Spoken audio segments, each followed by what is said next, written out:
Pois é, pessoal, e a gente começa agora com informação que vem do Rio de Janeiro. O Cláudio Castro, governador, pode perder o seu mandato e isso já está sendo julgado, tá? O relator já deu parecer favorável.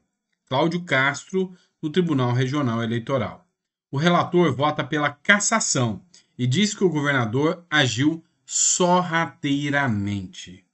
Na mira da justiça, Peterson Barroso Simão votou nesta sexta-feira a favor da condenação do governador por abuso de poder econômico e abuso de poder político. Além de Castro, o magistrado indica que irá pedir a condenação do vice Tiago Pampolha, que é do MDB, e do presidente da LERJ, Rodrigo Bacelar, mas ainda não terminou a leitura do voto.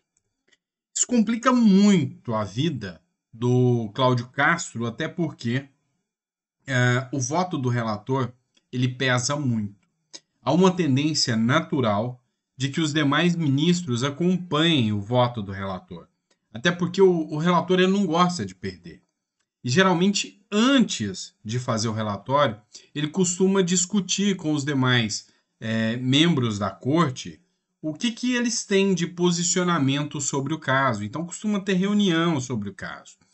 Então, assim, é difícil um caso de perda do relator. A não ser que tenha uma questão política muito pendente ali, uma ala política que se vincula um certo magistrado, mas não sendo dessa forma, é difícil um relator de um tribunal perder, né? Então, olha, a chance do Cláudio Castro ser cassado com essa decisão do Tribunal Regional Eleitoral é muito, muito grande. E pode ser que vocês vejam aí em pouco tempo o anúncio da cassação do Cláudio Castro. E aí vai ter que rolar nova eleição no Rio de Janeiro, né?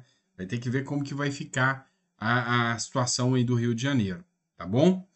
Vamos lá, matéria da CNN agora. A gente já falou para vocês do estrago que está sendo a ação do governo Lula na Petrobras. Petrobras perde quase 70 bilhões em uma semana após demissão de Prates, né? A ação da estatal acumula perda de 12% com temor de ingerência do governo federal. Empresa é avaliada em 487 bilhões. Vem cá, gente. É óbvio que vai ter ingerência do governo Lula na Petrobras. E não é à toa que os investidores estão morrendo de medo. O Haddad até tentou minimizar a situação, falando que não, que mudança da presidência da Petrobras faz parte, que é assim mesmo, que é uma prerrogativa do Lula, mas não colou, não. O mercado não gostou nada da mudança. E aí, as pessoas viram o seguinte, olha, eu pus o meu dinheiro na Petrobras. Porque, se você não sabe, é assim, a Petrobras, ela fornece ações no mercado, ou seja, é mais ou menos o seguinte, assim, para tentar explicar para vocês. Olha, nós vamos investir tanto no novo poço de petróleo que a gente descobriu. Então, a gente precisa levantar dinheiro para isso. Então, se você quiser comprar ações, eu te vendo tantas ações da Petrobras, você me compra as ações, vai custar 5 mil cada ações. Você vai comprar 1 milhão de ação, ou seja, 5 milhões de reais. Você compra as ações aqui. Tem gente que investe na Petrobras a partir de 150 reais, tá? Só para deixar claro, não tem que ser esse valor alto, não. E aí você investe dinheiro na Petrobras. O lucro que a Petrobras tiver é distribuída entre os sócios e entre os acionistas. E você tendo ações, você recebe esse lucro. Agora você imagina, você pôs lucro, você pôs dinheiro na Petrobras. De repente, você tinha uma Petrobras que durante o governo Bolsonaro estava dando rios de dinheiro e de lucro. Então, as ações estavam caras. Eu punha 100 reais lá de ação, ele me dava 5 reais por mês. Entendeu? Era algo assim. Me dava 5 reais. É lucro. Agora, de repente, o Lula mexe e essas ações começam a perder. Não só não distribui lucro para mim, como os 100 reais que eu coloquei vai desvalorizando e começa a valer 60. Eu perdi dinheiro. Então todo mundo corre da Petrobras. É por isso que a chance desse rombo ser grande e não recuperar fácil é grande. Pessoal, a Veja fez uma publicação de uma entrevista com o Aécio Neves. Tá, eu não estou pedindo nem um pouquinho para você confiar no Aécio ou morrer de amores por ele. Mas eu queria que você prestasse atenção no que o Aécio falou sobre o Lula.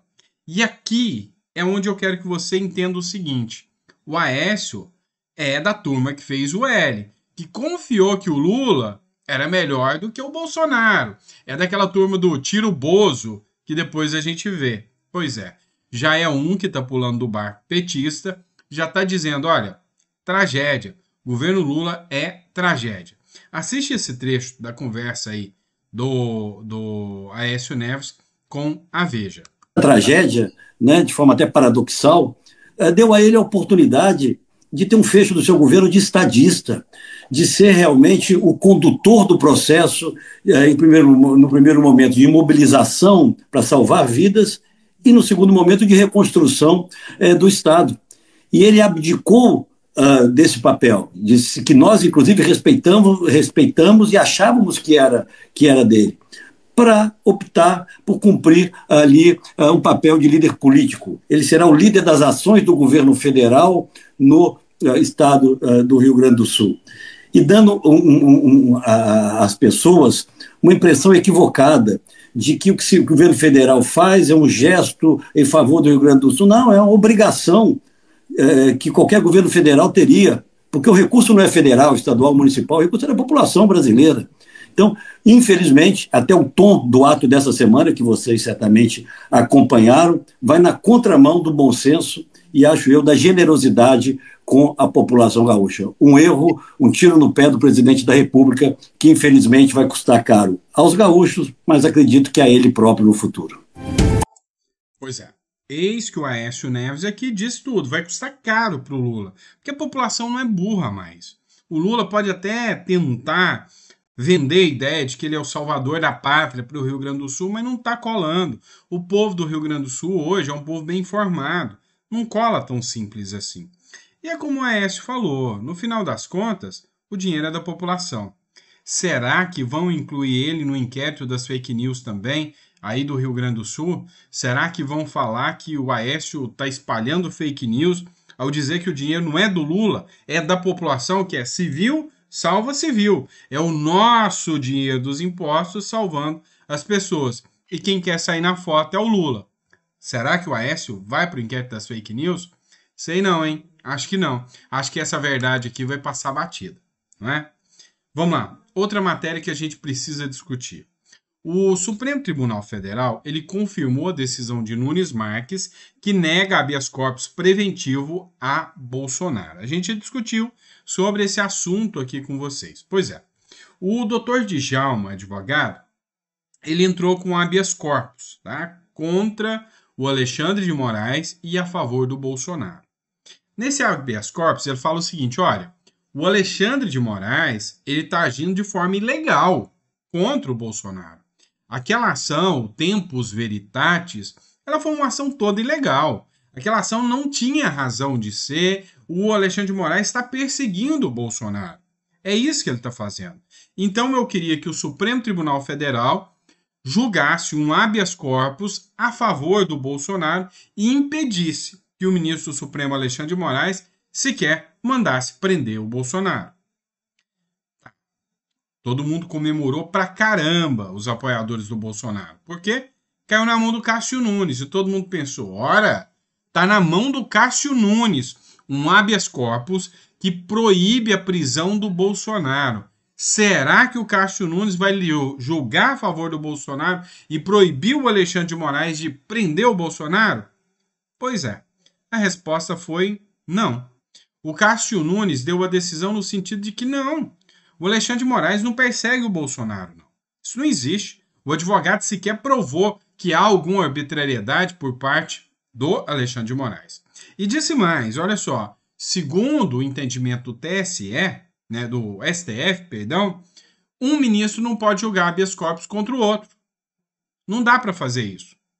Sabe, uma resolução do Supremo Tribunal Federal é acima da Constituição. O habeas corpus é contra todo e qualquer ato ilegal, seja de quem quer que seja. Entendeu? Não tem dessa de que o STF está acima da Constituição. Então, é um abuso um ministro do Supremo não julgar um habeas corpus contra o outro. A parceria ali, vamos dizer, o corporativismo está acima do direito de liberdade do cidadão? É óbvio que não. Mas, enfim, o Cássio Nunes rejeitou.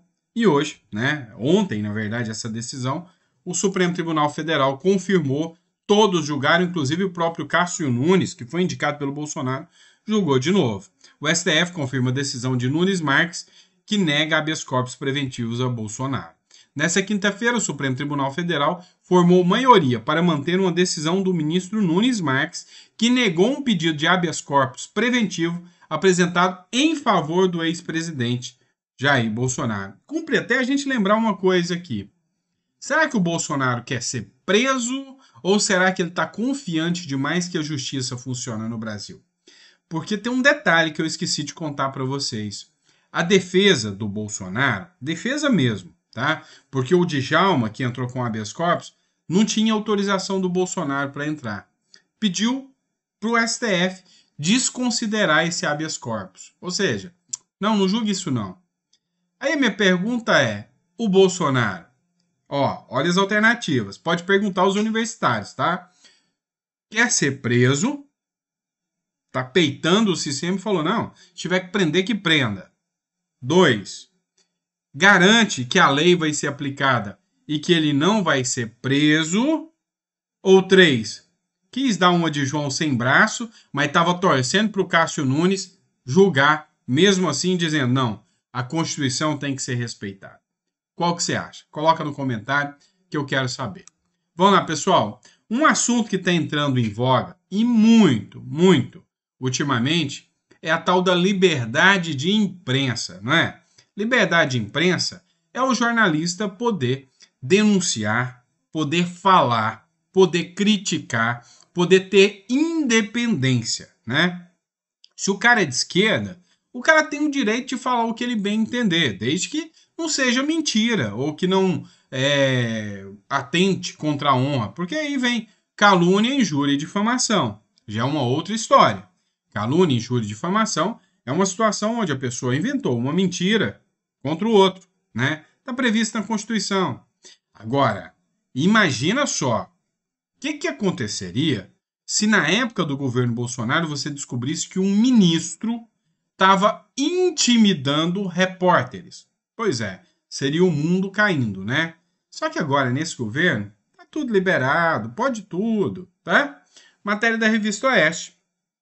Paulo Pimenta intimida repórter de Oeste. Ministro irritou-se com a publicação da reportagem que mostra que ele e seus assessores foram a uma churrascaria de Porto Alegre. Na noite dessa quinta-feira, o ministro Paulo Pimenta e seus assessores foram a uma churrascaria em Porto Alegre. A Oeste registrou o encontro num vídeo. Aí eles publicaram aqui um trecho, onde ele estava na churrascaria.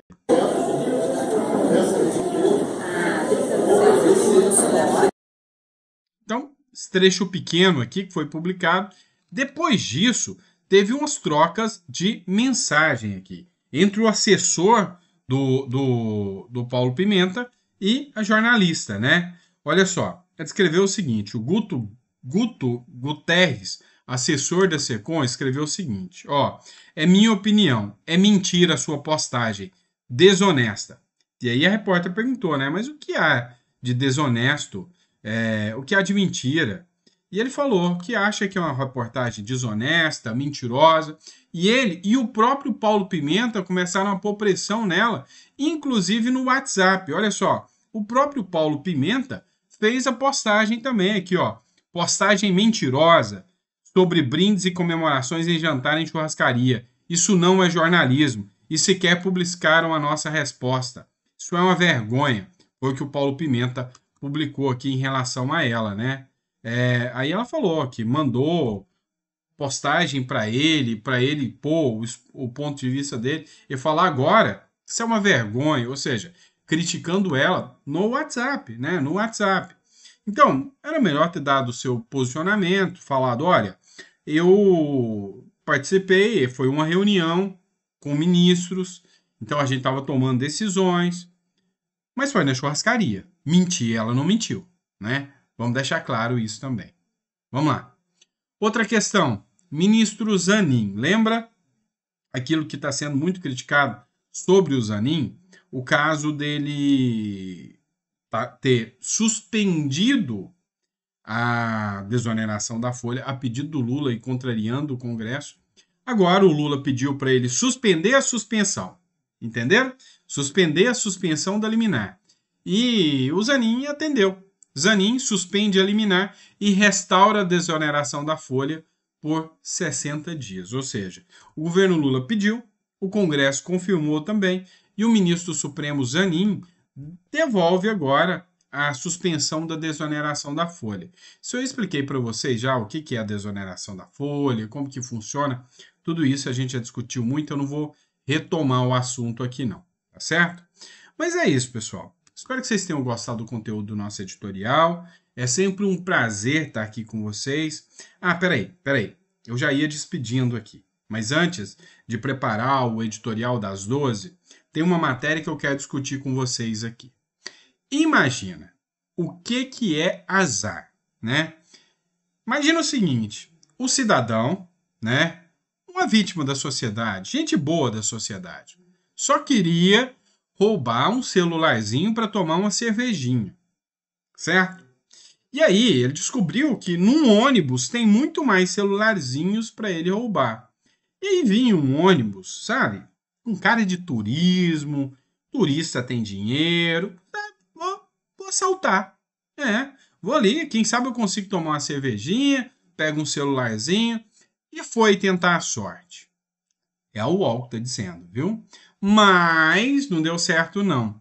Ladrões assaltam um ônibus no Rio de Janeiro, sem saber que tinha 28 PM dentro do ônibus. 28 PMs estavam a bordo. Essa foi boa. Na quinta-feira, um ônibus fretado com 28 PMs parou no semáforo no Rio de Janeiro e foi abordado por 3 homens. Eles mandaram o motorista abrir a porta do veículo e foram surpreendidos por disparos. 2 policiais de folga reagiram ao assalto, diz a PM. Um dos suspeitos foi atingido e teve o CPF cancelado. Os outros 2 conseguiram fugir. Um revólver do grupo foi apreendido e as armas dos policiais que atiraram também foram apreendidas. É muita sorte, né? Vai assaltar e pega de cara um ônibus cheio de policial, né? Pode deixar sua risada. Eu sei que você só ficou chateado que 2 conseguiram fugir. Eu sei que você ficou chateado com isso, mas pelo menos foi uma notícia melhorzinha para agradar o seu dia agora, né? Esperávamos mesmo, sinceramente, é que eles achassem muitos mais ônibus lotados de policial para poder ir pegar o celular, para beber cervejinha, essas vítimas da sociedade, né?